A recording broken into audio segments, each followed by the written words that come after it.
నమస్తే అండి. నేను వాణి. ఈరోజు మనం కమలశ్రీ గారు రచించిన 'మిథునం' అనే ఒక మంచి కథను విందాం. సుందర్, సుందర్, ఏవండోయ్ శ్రీవారు, లేవండి. బారెడు పొద్దెక్కింది. సూర్యుడు ఆల్రెడీ డ్యూటీ ఎక్కి ఓ గంట పైనే అయింది. తమరు లేస్తే స్నానం చేసుకుని గుడికి వెళ్దాం. సమాధానం లేదు అవతల వైపు నుంచి. ఓయ్ శ్రీవారు, లేవండి. కోడి కూచి చాలా టైం అయింది. ఈరోజు కూడా మొద్దు నిద్రేంటి? ప్రతి సోమవారం ఉదయాన్నే లేచి గుడికి వెళ్తాం కదా. ఇలా పడుకుంటే ఎలా? లేవండి స్వామి, అంది అప్పుడే పూజ ముగించి వచ్చిన సుందరి.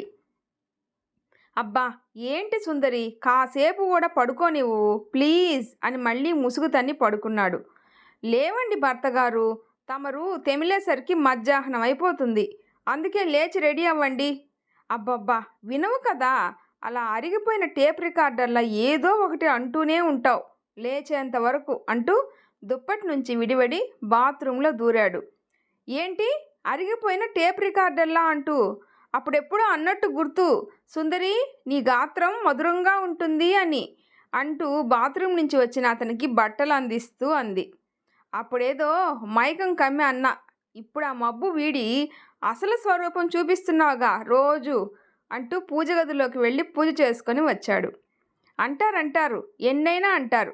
బాగా అలసైపోయాను కదా, ఎన్ని మాటలైనా అంటారు అంటూ పూజ బుట్టలో సామాగ్రి సర్దింది. బాగా చూసుకొని తాళం వేయి.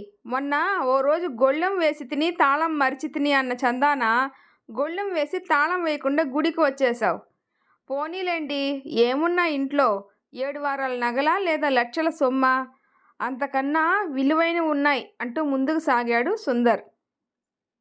ఏమిటో నాకు తెలియని ఆ విలువైనవి సందేహంగా అంటూ అతని అడుగుల వెనకే అడుగులు వేస్తూ ముందుకు సాగింది. నేను నీతో గడిపిన మధురానుభూతులు, వాటిపై ఎవ్వరి చేయి పడినా నేను సహించలేను అని గుడి ముందు చెప్పులు విడిచి కాళ్ళు కడుక్కునేందుకు కుళాయి దగ్గరకు వెళ్ళాడు. ఆమె మారు మాట్లాడకుండా వెళ్తున్న అతన్నే చూస్తూ ఎంత ప్రేమ నా మీద అనుకొని తను చెప్పులు విడిచి కాళ్ళు కడిగి గుడిలో అడుగు పెట్టింది. దర్శనమయ్యాక ఇంటి బాట పట్టారు. దారిలో కనపడే వారందరి పలకరింపులు పూర్తయి ఇంటికి చేరేసరికి ఓ అరగంట పైనే అయింది.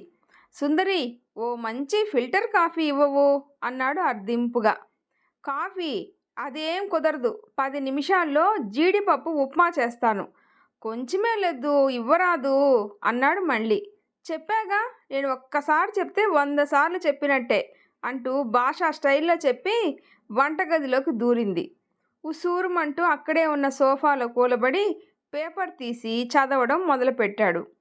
అదనపు కట్నం కోసం భార్యను చంపిన భర్త, ప్రియుడి మోజులో పడి భర్తను చంపిన భార్య, ఆస్తి కోసం తల్లిదండ్రులను హత్య చేసిన కొడుకులు, ముసలి తల్లిదండ్రులను మోసం చేసి ఆస్తి రాయించుకొని వృద్ధాశ్రమంలో చేర్పించిన కొడుకు కోడలు, కోట్ల బ్యాంకు బకాయిలు చెల్లించకుండా ఇండియా వదిలి పారిపోయిన వ్యాపారవేత్త. పేపర్ నిండా అవే న్యూస్. చిరాకు పుట్టి టీపాయ్ పైన పడేసి, ఏంటో ఈ న్యూస్ పేపర్ వాళ్ళు, ఇలాంటి న్యూస్ తప్ప ఇంకేం దొరకవేమో అనుకున్నాడు మనసులో. ఇంతలో పొగలు కక్కే వేడి వేడి జీడిపప్పు ఉప్మా పట్టుకుని వచ్చి డైనింగ్ టేబుల్ మీద పెట్టి, ఏమండోయ్ సుందర్ గారు, టిఫిన్ రెడీ, వచ్చి ఆరగించండి. మీరు కూర్చోండి శ్రీమతి గారు, ఇద్దరం కలిపి తిందాం అని పక్కనే ఉన్న చైర్ని దగ్గరగా లాగి ఆమెను దానిపై కూర్చోపెట్టాడు. ముందుగా ఆమెకు ఓ స్పూన్ పెట్టి తను ఓ స్పూన్ తీసుకుంటుండగా, అయ్యో ఇంకో స్పూన్తో తినండి ఎంగిలి అంటూ ఆ స్పూన్ తీసుకోబోబోయింది. రామచిలుక ఎంగిల్ చేసిన జాంపండు ఎంత తీయనో, నీ పెదాలను తాకిన ఈ స్పూన్తో తింటుంటే ఈ ఉప్మా రుచి అంత మధురంగా ఉంది అంటూ కొసరి కొసరి ఆమెకు తినిపిస్తూ తను తినడం ముగించాడు. సుందరి, మధ్యాహ్నానికి సాంబారు గుత్తి వంకాయ కూర వండవు అంటూ ఆమె వైపు చూశాడు. ఆ, గురువుగారికి జిహ్వ చాపల్యం ఎక్కువే అంటూ ఆ ప్లేట్ తీసుకొని వెళ్ళి సింకులో వేసింది. ఫ్రిడ్జ్లో చూస్తే ఓ 4 వంకాయలు, కొన్ని టమాటాలు, 2 మునక్కాయలు ఉన్నాయి. పోనీలే, పాపం చేసేస్తే పోలే. నోరు తెరిచి అడిగారు. ఎప్పుడో కానీ ఇది చెయ్యి అనరు. నేనేం చేస్తే అది తింటారు. గుత్తి వంకాయ కూరకి మసాలా మిక్సీ పట్టే కన్నా రోట్లో రుబ్బి వేస్తే చాలా బాగుంటుంది అనుకొని మసాలా దినుసులు తీసుకొని రుబ్బు రోల్ దగ్గరికి వెళ్ళి రుబ్బడం మొదలుపెట్టింది. ఆ చప్పుడికి సుందర్ అక్కడికి వెళ్ళి, కనపడరు కానీ మాట వింటారు, పర్లేదు అన్నాడు అరవింద సమేతలో పూజా హెగ్డే ఎన్టీఆర్కి అన్నట్టు.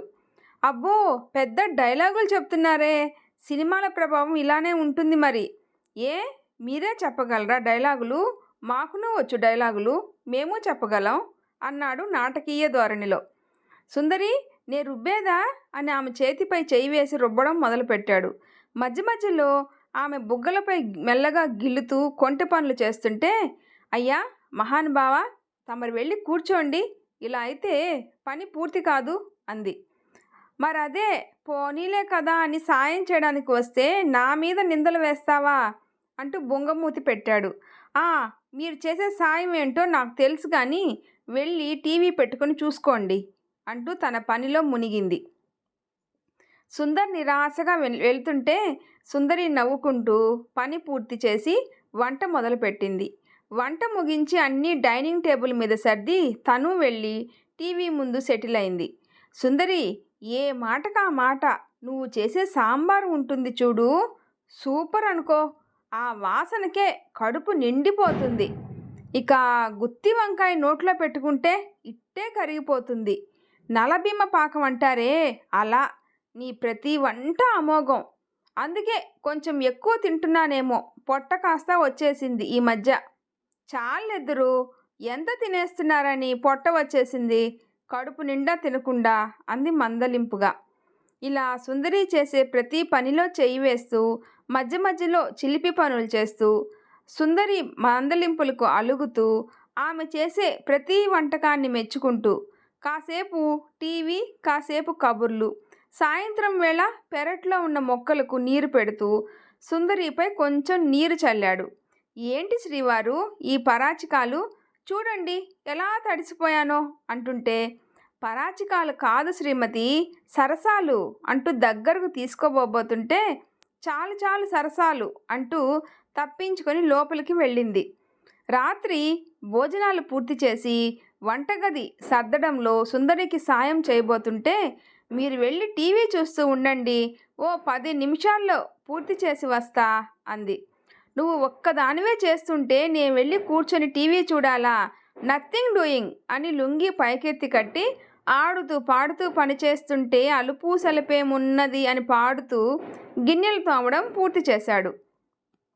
సుందరి ఉదయం టిఫిన్కి రుబ్బు వేసి ఫ్రిడ్జ్లో పెట్టి అంతా శుభ్రంగా తడిగుడ్డతో ఒత్తింది. కాసేపు టీవీ చూసి పడుకోవడానికి బెడ్రూమ్లోకి వెళ్ళారు. పడుకున్న కాసేపటికే కాలిపై ఏదో పాకినట్టు అనిపించి మెలకు వచ్చి చూస్తే ఎదురుగా భర్త తన పాదాలు ఒత్తుతూ, అయ్యో అదేంటండి తప్పు అంటూ కాలు వెనక్కి తీసుకోబోయింది.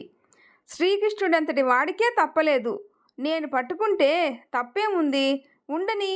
ఈ పాదాలు ఉదయం నుంచి ఆ పని ఈ పని చేసి అలిసిపోయాయి, వాటికి కాస్తైనా స్వాంతన కలుగుతుంది ఇలా చేస్తే.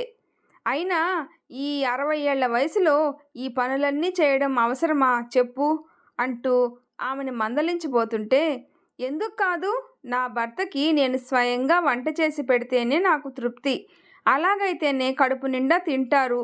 మీరు మాత్రం 70వ పడిలోకి అడుగిడుతూ నవ మన్మధునిలా ఆ వేషాలు వేయొచ్చా? అవ్వ, ఎవరైనా చూస్తే నవ్విపోతారు.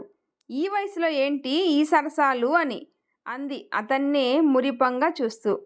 సుందరి అని ముద్దుగా పిలువబడే మన కథానాయిక సుందరలక్ష్మి. అనుకోని మనమేం తప్పులు చేయడం లేదు కదా, భార్యాభర్తల మధ్య ఇలాంటి సంభాషణలు సరసాలు ఉంటేనే కదా ఆ బంధం కలకాలం సంతోషంగా నిలబడేది. లేదంటే పెళ్ళైన కొన్నాళ్ళకే మనస్పర్ధలు, ఆ తర్వాత విడాకులు. అదే ఒకరికొకరు సాయం చేసుకుంటూ ఆప్యాయంగా పలకరించుకుంటూ మధ్య మధ్యలో పిక్నిక్ అని, ఔటింగులకని, విహారయాత్రలని భార్యను బయటకు తీసుకెళ్తూ ఉంటే ఆమెకి భర్తపై ప్రేమ పెరిగితే భర్తకి భార్య అభిరుచులు తెలిసే వీలుంటుంది అంటూ ఓ పెద్ద ఉపన్యాసం ఇచ్చాడు సుందర్ అని ముద్దుగా పిలువబడే మన కావ్యనాయకుడు సుందరమూర్తి. చాలండి, మిమ్మల్ని వదిలితే ఎన్ని ప్రసంగాలైనా చేస్తారు, పడుకోండి, చాలా పొద్దుపోయింది అంటున్న సుందరిని చూసి, నీతో ఇదే గోల, ఉదయం పొద్దెక్కి చాలాసేపయింది అంటూ మాటి మాటికి లేపుతావు. రాత్రి చాలా పొద్దుపోయింది పడుకోండి అంటూ నసపెడతావు. భగవంతుడా, ఇలాంటి నసబేరాన్ని నాకు అంటగట్టావేం తండ్రి అంటూ బిక్కమొహం వేసుకొని ఉన్న సుందరమూర్తిని అలానే చూస్తూ ఉండిపోయింది సుందరలక్ష్మి. ఏంటి అలా చూస్తున్నావు? అబ్బా కదలకండి, మిమ్మల్ని ఇలా చూస్తూ జీవితాంతం గడిపేయొచ్చు.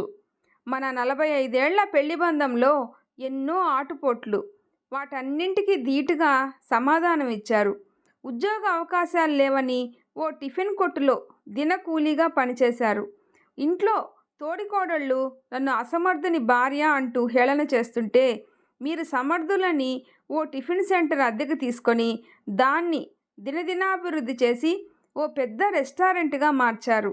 మన ప్రేమకు ఫలితంగా పుట్టిన బిడ్డలను అల్లారు ముద్దుగా పెంచి పెద్ద చేసి ప్రయోజకులను చేస్తే వారు మనకిచ్చిన ప్రతిఫలం అంటూ నెమ్మదిగా రోదిస్తున్న సుందరలక్ష్మిని దగ్గరకు తీసుకొని, అబ్బా సుందరి, గతాన్ని గుర్తు చేసుకొని బాధపడొద్దని ఎన్నిసార్లు చెప్పాను. వయసులో ఉన్నప్పుడు సంపాదించాను అవిశ్రాంతిగా, నిన్ను కూడా సరిగ్గా పట్టించుకునేవాడినే కాదు. ఎందుకు?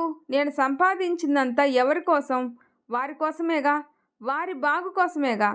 కానీ వాళ్ళు మన సంపాదన కావాలి, కానీ ముసలి వాళ్ళమైన మన బాగోగులు వారికి అవసరం లేదా? మనల్ని తీసుకెళ్ళి ఏ వృద్ధాశ్రమంలోనో పడేసి హ్యాపీగా ఎంజాయ్ చేయొచ్చు అని పెద్ద కొడుకు కోడలతో అంటున్న మాటలు విన్నప్పుడు నా గుండె ఆగినంత పనైందనుకో. వాణ్ణి నా గుండెల మీద ఎత్తుకొని పెంచానే, ఇప్పుడు ఈ ముసలి ప్రాణం వాడికి బరువైందా? అందుకే నేను ఆ నిర్ణయం తీసుకున్నా. నేను సంపాదించిన ఆస్తిలో 20వ వంతు మాత్రమే నా దగ్గర ఉంచుకొని మిగిలినదంతా మనలాంటి ముసలి వాళ్ళకి సేవ చేసే వృద్ధాశ్రమాలకి, సేవా సంస్థలకి, అనాథ ఆశ్రమాలకి రాసేశా. అది తెలిసి పెద్ద గొడవ చేశారు నీ ఇద్దరు కొడుకులును. నువ్వెంతో ముద్దుగా చూసుకునే నీ ముద్దుల చిన్న కొడుకు ఏమన్నాడో గుర్తుందా?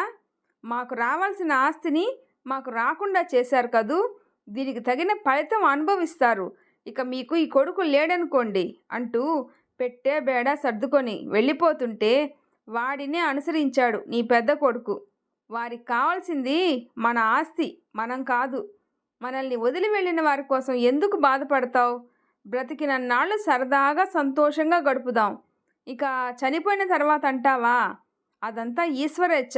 ఆ జగన్నాటక సూత్రధారి మనిద్దరి జీవితాలను ఏ ఒడ్డుకు చేర్చాలనుకుంటున్నాడో అంటూ ఏడుస్తున్న సుందరిని గుండెలకు హత్తుకొని అలా ఆలోచిస్తూ ఎప్పటికో నిద్రపోయాడు. ముసలితనంలో ఉన్న తల్లి తండ్రి కోరుకునేది కాస్త ప్రేమ, ఇంకాస్త ఆత్మీయత, అంతకు మించి ఇంకేమీ ఉండదు. ఆ వయసులో వారిని వృద్ధాశ్రమాల్లో వదిలి మనం సంతోషంగా ఉన్నామనుకుంటాం, కానీ రేపు అదే పనిని మన పిల్లలు చేస్తే కానీ తెలీదు మనం చేసిన తప్పేమిటో. అయితే తమ పిల్లలు తమని ఆశ్రమానికి పంపాలనుకుంటున్నారని తెలిస్తే ఓ తండ్రి ఎలా స్పందిస్తాడు? ఆ తర్వాత పరిణామాల సమాహారమే మిథునం. మీకు ఈ వీడియో నచ్చితే ప్లీజ్ లైక్ చేసి షేర్ చేయండి, సబ్స్క్రైబ్ చేసుకోండి. స్టోరీ ఎలా ఉందో తప్పకుండా కామెంట్ చేయండి. Thanks for watching.